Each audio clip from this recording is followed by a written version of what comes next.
So Barry, one of the interesting stories I think about this film is just the genesis of it itself. Lee Story, the director, tell me a little bit about kind of how that happened for her, and then where you kind of came in. Sure. Lee was married to. He's not in this preview here, but he comes up as a very important character in the film.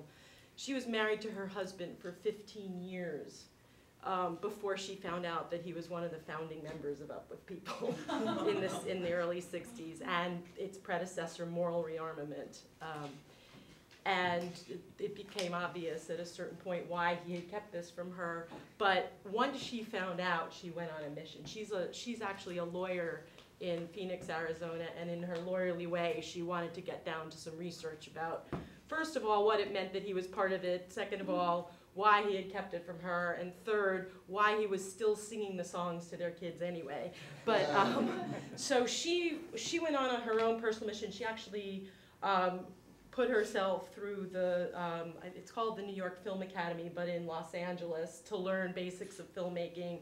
She found a cameraman there. So she started to go around first in her immediate circle of her husband's friends to kind of get the story down.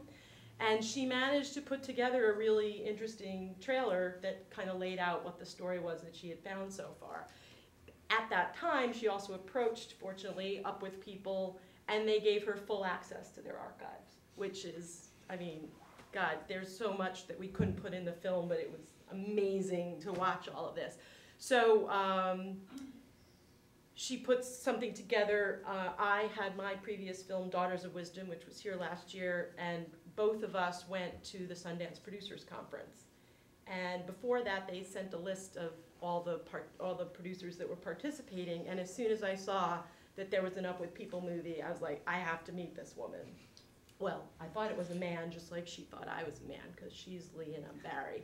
But it was exciting to meet her when I got there, and basically, when I was in elementary school in the 70s, they came to my school, and I sang that song with people all through chorus, the alto part, and I just have them. They were a place in my kitschy little heart, and so when I met her, we totally hit it off.